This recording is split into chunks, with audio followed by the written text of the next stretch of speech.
Hey guys. Today's movie is called Hard Candy. It is intense thrillers about 14-year-old taking revenge on her aunt. Enjoy. The movie opens with a chat window between Lensman 319 and Thonggirl 14. It is obvious that they have been chatting and they make a plan to meet at a local coffee shop that day at 11 a.m. At the coffee shop, called Nighthawks after the famous painting by Ed Hopper, we meet Thonggirl 14, Haley Stark, Ellen Page, who is eating a piece of chocolate cake. Jeff Culver, Patrick Wilson, walks up to her. She turns and sheepishly smiles and asks, "Jeff?" She has chocolate on her lips and tells him it is amazing and he has to try it. He wipes the chocolate off her lips and sucks on his thumb. She tells him that he does not seem like the kind of guy that needs to meet girls on the internet, since he is clearly good-looking. He says that he prefers it that way because he gets to meet the person first and that as a photographer, he has found that faces lie.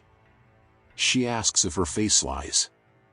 He studies her faces and says she is longing, wanting, needing more chocolate. She laughs and a rapport is established between the two. She turns back to the counter and orders more chocolate and coffee and he pays for it. He also buys her a Nighthawks t-shirt. She models the shirt for him. When she is in the bathroom, she quickly opens the door to reveal herself and only her top, and we see that Jeff is visibly agitated. He keeps saying that she is only a little girl and that he has to wait 4 years before he could be with her. He has a live concert MP3 of a band that she loves at his apartment and she invites herself over to listen to it even though they both decide that it is crazy to do so. They drive in his car to his home. It seems to be some distance from town and they show the windy roads he takes to get there. Jeff lives in a clean, well-decorated apartment. There are pictures of scantily clad young models on his wall. Haley takes an immediate interest in these pictures and asks how many of these girls he has slept with.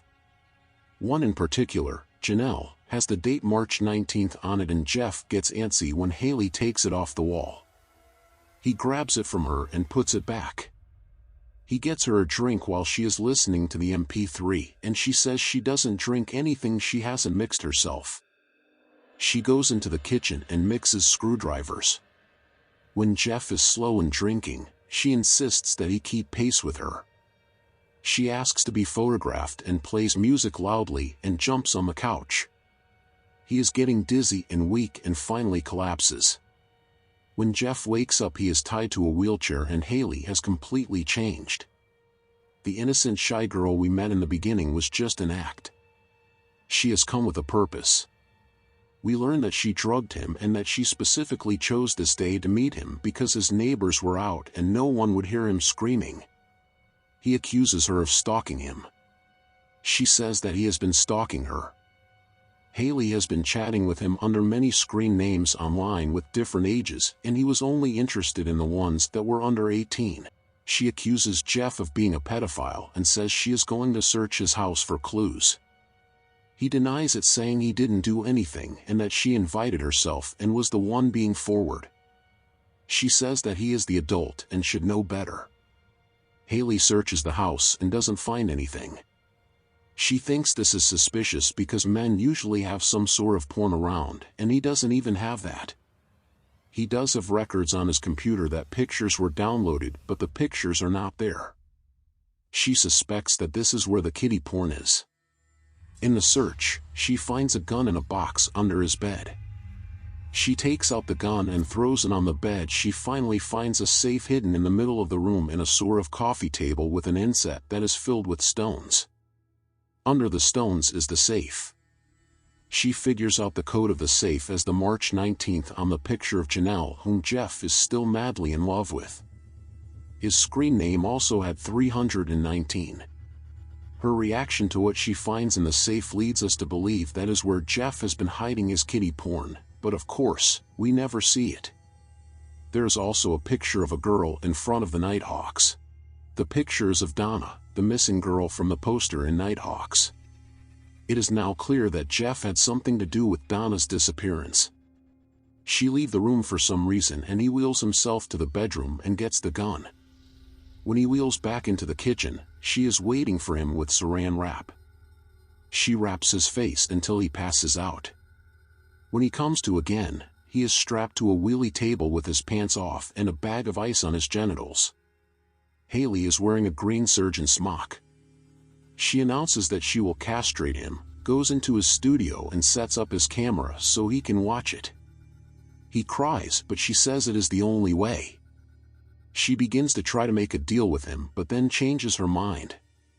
When she begins the surgery, we can hear the cutting noises and see blurrily the screen as the surgery takes place. When she is done, she holds up his balls and contemplates what to do with them. She jokes about seeing how far they will bounce. She finished by putting them down the garbage disposal. She then says she is done with him and she will take a shower and then call a cab and leave. He is furious now and struggles to get free. He manages to do so and immediately feels for his balls. They are still there. She didn't perform the surgery. He checks the video recorder and sees in the VCR a tape of castrations. He runs for the phone and almost dials 911 but instead gets the scalpel and goes into the bathroom for Haley. She is behind him with a taser. She zaps him and he falls into tub unconscious again. She then begins to clean the apartment of her fingerprints. In the most comic scene in the movie, Jeff is pathetically crawling in the hallway with the scalpel as Haley moves around him cleaning. She walks by him and zaps him with the taser again until he falls unconscious again. Then we see him tied up in a contraption with a noose around his neck and standing on a chair. She lets him know that she is called Janelle and that she is coming and will see the evidence that he is a pedophile. He freaks out at this. She offers him redemption in the form of a clean reputation. If he would hang himself, she would get rid of the evidence and no one would know that he was a pedophile and Janelle will think he killed himself because of his unrequited love for her. If not, she will see it and then what would she think of him? A neighbor visits at this time and there is a moment that we think Haley will be found out, but she isn't. She tells the neighbor that she is his niece. The neighbor asked her what she was doing on the roof because she saw her there earlier while she was in her garden. The girl slips up when she says that she was on the roof to check a leak. The neighbor informs her that she knows that it hasn't rained and with that the girl just runs in the house. He lunges at her and manages to free himself. She runs around the building, gets the rope and goes to the roof. He grabs a knife and finally finds Haley on the roof. She has his gun. She offers him the same deal again. A noose is set up on the roof. If he will hang himself, no one will know about the little girls. Jeff confesses that he watched and took photos of Donna but that he didn't kill her. He says he will give Haley the name of the person if she would spare him. Haley says she already knows the name and the funny thing is that Aaron said that it was Jeff who did the killing right before he hung himself. Jeff understands now that Haley has set this all up from the beginning. She puts the noose on his head and says, "I promise to get rid of the evidence. No one will know." Jeff jumps. Haley looks over the ledge and says, "Or not." The end. Please subscribe for more movie.